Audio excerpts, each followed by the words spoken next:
과거를 묻지 않는 은혜. 예, 과거를 묻지 않는 은혜. 자, 사람은 보통 상처받은 일이나 또는 누군가에게 받은 뭔 배신, 모욕 이런 것을 쉽게 잊어버리지 못하고 오랫동안 기억하죠. 우리가 보통 꽁한다라고 그렇게 표현하기도 합니다. 자, 그런 오늘 본문을 통해서 보면 다윗은 자기를 저주했던 시므이를 다시 만났을 때 과거의 일을 따지기보다는 어때요? 그를 살려주게 됩니다. 물론 이것은 과거의 잘못을 완전히 없앴다라는 그런 의미라기보다는 결국 다윗의 모습을 통해서 우리에게 영원한 용서를 선포하셨던 예수 그리스도를 바라볼 수 있는 그런 모습을 우리에게 안겨주고 있는데요. 오늘 이 본문을 통하여서 우리에게 주시는 그야말로 하나님의 말씀의 은혜는 오늘 말씀의 제목처럼 과거를 묻지 않는 은혜 가운데서 우리 주님이 먼저 우리를 용서하셨기 때문에 우리 역시도 우리에게 해를 가하고 우리를 모욕했던 그 사람들을 용서할 수 있는 근거가 된다라는 것인데요. 어쨌든 오늘 이 다윗의 모습은 죄인을 심판하실 권리가 있으시면서도 용서하신 예수 그리스도의 은혜를 우리가 바라볼 수 있게 하신다라는 얘기입니다. 따라서 오늘 첫 번째는 은혜는 내가 받은 상처보다 하나님의 은혜를 더 크게 이렇게 바라볼 수 있는 눈을 갖는 것이죠. 다윗은 압살롬의 반역으로 도망갈 때 시므이가 그야말로 따라오면서 먼지를 날리면서 엄청나게 다윗에게 저주를 퍼붓던 그 사람 중에 한 사람이 시므이였던 걸 봅니다. 그러면서 피를 흘린 자여 비류한 자여 가거라 가거라 이러면서 모욕했던 사람이 이 시므이였던 거죠. 근데 이제 압살롬의 반역이 이제 정리가 되면서 이제 다윗이 다시 돌아올 그런 기미를 보이니까 잽싸게 꼬리를 내리고 와서 왕 앞에 엎드리는 이 어떤 시므이의 모습을 보게 됩니다. 인간의 본성이 그렇죠. 자기를 살리고자 하는 그 인간의 본성을 우리가 적나라하게 보여준다라고 말씀할 수가 있는데요. 그런데 이 다윗은 어때요? 과거의 상처를 붙들기보다는 하나님의 은혜를 생각하면서 일단 시므이를 살려두게 되죠. 그렇다고 해서 시므이 죄가 없다라고 선언하는 것이 아니라 이 시므이의 죄는 나중에 우리 열왕기상 2장에 넘어가면 다윗이 유언같이 그 시므이를 이렇게 해결하는 문제, 뭐 요압을 처리하는 문제, 이 모든 것들을 결국 솔로몬에게 다 위임시키는 것을 우리가 알 수가 있는데요. 여러분이 잘 아는 요셉이 형제들을 용서한 사건을 우리가 기억할 수 있습니다. 자기를 죽이려고 했고 그야말로 종으로 노예로 팔아넘겼던 그 형들을 요셉은 용서하면서 이렇게 고백하죠. 창세기 50장 20절에 당신들은 나를 헤아려 하였으나 하나님은 그것을 선으로 바꾸셨습니다 라고 고백을 한 것을 보게 됩니다. 뿐만 아니라 당신들을 구원하시기 위해서 하나님이 나를 미리 보냈던 것입니다 라고 하면서 형들을 진정으로 용서하고 그야말로 그들을 받아들이는 것을 우리가 보게 되죠. 이처럼 하나님의 은혜를 바라보는 사람은 자신에게 행한 악행보다는 자기를 용서하시고 품어주신 그 하나님의 은혜가 더 크심을 바라볼 줄 아는 사람이죠. 우리 하나님은 어떤 사람입니까? 어떤 분입니까? 주와 같은 신이 어디 있으리까? 하나님은 인애를 기뻐하시고 너를 항상 품지 아니하시나이다 라고 미가 선지자도 미가서 7장 18절에 말씀하고 있는 것이죠. 하나님은 죄를 모르시는 분이 아니라 죄인을 불쌍히 여기시고 용서하기를 기뻐하시는 분이다라는 얘기입니다. 그런데 용서의 전제는 뭡니까? 내가 잘못했다는 것을 시인하고 인정할 수 있어야 되죠. 너 잘못 안 했는데? 라고 하는 사람들까지 우리 용서할 수 있는 건 아니죠. 용서의 첫 번째 조건은 뭡니까? 내가 잘못했습니다. 따라서 우리가 예수님이 아무리 모든 인류의 죄를 십자가에서 다 이루셨다라고 담당하셨음에도 불구하고 우리가 죄인된 것을 인정하고 시인할 때에 그 죄 용서의 은혜가 우리에게 임하게 되는 것이죠. 전 에베소 4장 32절도 서로 친절하게 하며 불쌍히 여기며 서로 용서하기를 하나님이 그리스도 안에서 너희를 용서하심과 같이 하라. 우리 주님이 주기도문에서도 우리가 고백한 것처럼 우리 죄를 용서하시되 우리가 우리에게 잘못한 사람을 용서할 수 있도록 해달라라는 그 근거는 우리 주님이 먼저 우리를 용서하셨기 때문인 것을 우리가 알 수가 있는데요. 미국의 심리학자인 에버릿 웨딩턴이라는 사람은 용서에 대한 그런 주제를 가지고 많은 연구를 했는데요. 자, 그 연구의 내용은 글이 있습니다. 그는 사람들이 상처를 경험했을 때 그것을 계속적으로 생각하고 곱씹으면 곱씹을수록 자기 자신에게 분노와 스트레스가 더 커지더라라는 겁니다. 그러나 용서라는 것은 상처받은 사람이 과거의 사건에 계속적으로 지배당하지 않도록 돕는다라고 설명을 했는데요. 중요한 것은 용서가 그 사람이 잘못하지 않았다라고 선언하는 것이 아니라 그 사람의 잘못이 계속적으로 내 인생을 지배하지 않도록 내버려두지 않겠다라는 선택이라는 것이죠. 그렇습니다. 성경적인 용서의 한 모습인 것이죠. 우리 주님은 오늘도 우리가 계속 과거의 상처를 붙들고 있기를 원하지 않으신다라는 사실입니다. 그렇습니다. 원손이 이미 저 사라지고 죽어 없어졌음에도 불구하고 우리가 그것을 마음속에 꼭 우리가 묻어두고 있다면 원수는 떠났지만 그 원수가 내 마음속에 여전히 살아서 역사한다라는 것을 우리가 생각해야 됩니다. 따라서 우리는 십자가를 바라보면서 그야말로 나도 용서받을 수 없는 존재였지만 주님의 은혜와 사랑으로 이미 용서받은 존재인 것을 늘 기억하며 나아갈 수 있어야 되는데요. 두 번째는 은혜는 원수 갚을 힘이 있을 때도 용서를 선택하는 것이다라는 얘기죠. 용서라는 것은 결국 내 힘으로 하는 것이 아니죠. 가장 큰 능력은 내가 이미 하나님으로부터 내가 용서받았다는 그 큰 은혜를 우리가 잊지 않는 것이죠.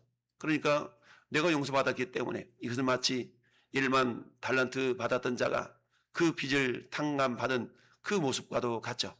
그렇다고 해서 100데나리온 빚진 자를 빚 갚으라고 그야말로 멱살을 잡는 그 모습과 크게 다를 바가 없는 것이죠.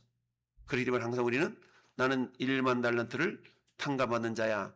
1만 달란트라는 것은 보통 사람의 힘으로는 전혀 갚을 수 없는 그런 부채를 탕감받은 것과 같지 않습니까? 우린 그런 존재라는 얘기죠. 이처럼 원수를 갚을 힘이 있을 때도 용서를 선택할 수 있는 능력. 잠언서 19장은 이렇게 말합니다. 노하기를 더디하는 사람이 더디하는 것이 사람의 슬기요 허물을 용서하는 것이 자기의 영광이니라 라고 말씀하고 있습니다. 그렇습니다. 진정한 힘은 용서할 그야말로 복수할 능력을 털어내는 것이 아니라 그야말로 복수할 힘이 있을 때도 그를 용서하겠다고 선택하는 데 있는 것을 우리가 알 수가 있습니다. 사도 바울은 로마서를 통해서 원수 갚는 것을 친히 하려고 하지 말고 우리 하나님께 맡기라 라고 말씀하고 있죠. 왜냐하면 우리 주님도 이미 십자가에서 자기를 죽이는 그런 사람들을 향해서 아버지를 향해 그렇게 기도하셨지 않습니까? 아버지 저를 사하여 주옵소서 자기들이 하는 것을 알지 못합니다. 그렇습니다. 우리 주님의 은혜와 사랑은 자기를 향해 돌발매질하며 침뱉으며 십자가에 죽이는 그들을 향해서도 용서를 선택하신 그 모습을 우리가 보게 되는데요.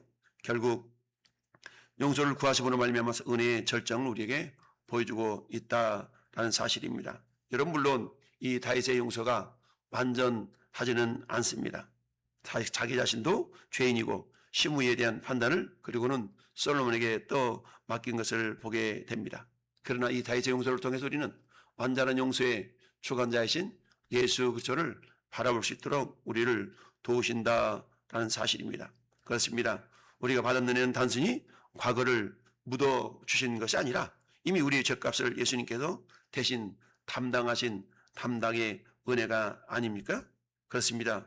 그럼 우리는 내가 왜 저 사람을 용서해야 됩니까? 라고 질문하기 전에 주님께서 나를 어떻게 용서하셨나요? 나 같은 죄인을 어떻게 주님 용서하셨나요? 오늘 우리 같이 불러본 찬송가 305장 존 뉴턴의 Amazing Grace라는 말로 더 잘 알려진 이 찬송가 가사처럼 나 같은 죄인 살리신 폭풍우 풍랑 가운데서 그 노예선이 파손당해서 거의 죽을 뻔한 상황 가운데서 구원의 하나님을 경험했던 존 뉴턴이 작사했던 그 Amazing Grace 그 모습처럼 우리 역시 마찬가지죠. 주님의 은혜가 아니었다면 우리 영원히 영원한 지옥 형벌을 피할 수 없는 그런 존재들임에도 불구하고 우리를 용서하신 그 주님의 사랑은 그 어떤 우리를 향한 연약함, 죄악보다 더 크다라는 사실을 우리가 기억할 수 있어야 됩니다. 따라서 은혜 받은 사람은 과거에 매이지 아니하고 앞으로 나아가는 그런 새로운 관계를 풀어가며 맺어가는 사람이라는 사실입니다. 시므이는 다윗 앞에 엎드려 자신의 죄를 인정하고 용서를 구했습니다. 물론 그 용서를 구하는 이 모습이 자기 자신의 잘못을 인정하는 것이 정치적인 목적이었고 진정한 회개의 모습이라기보다는 일단 위협 앞에서 자기 자신의 생명을 부지하고자 하는 그런 모습이었다라고 한다 할지라도 자신의 죄를 인정하고 용서를 구한 이 시므이를 당장에 해결하지 아니하고 그를 용서해주는 그런 모습을 보게 됩니다.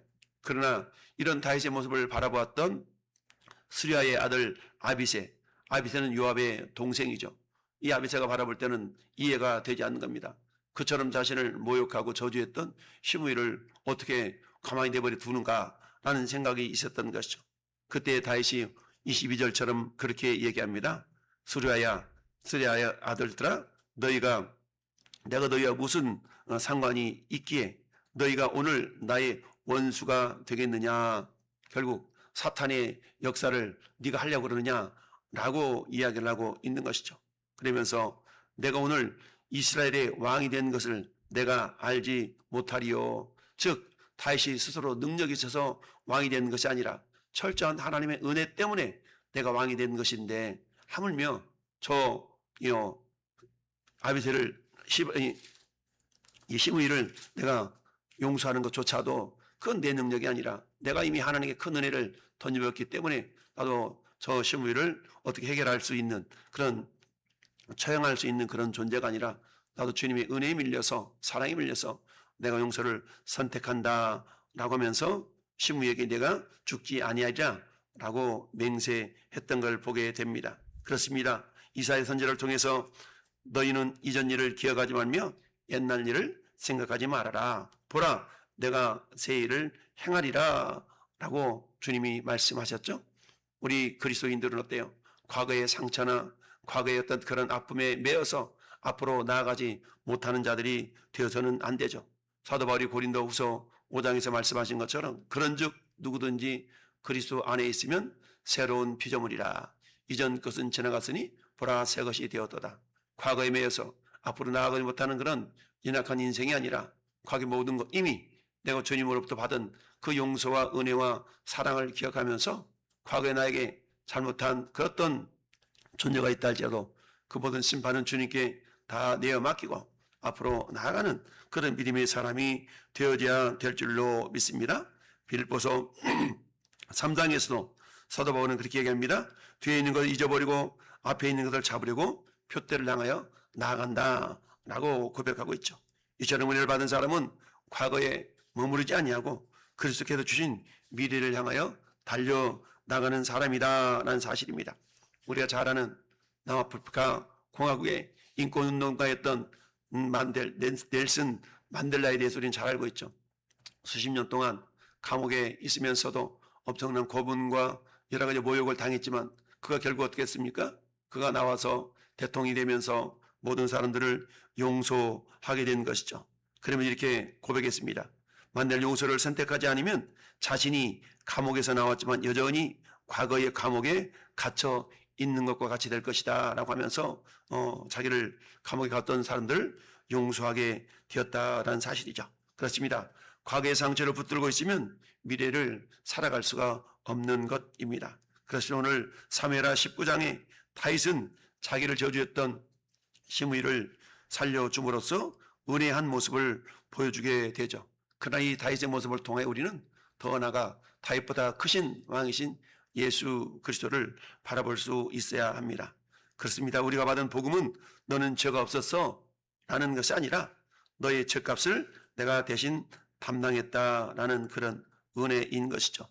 우리 모두가 다 상처를 안고 품고 살아가는 존재입니다. 그러나 그 상처에 매여서 앞으로 나아가지 못하는 그런 연약한 존재들이 아니라 예수 그리스도의 은혜를 기억하면서 이 과거를 다 주님의 보혈로 덮고 앞으로 나아가 새로운 피조물로서 주님의 영광의 통로로 오늘 하루도 승리하며 나아가는 우리 모든 성도가 될 수 있기를 예수님 이름으로 축원합니다.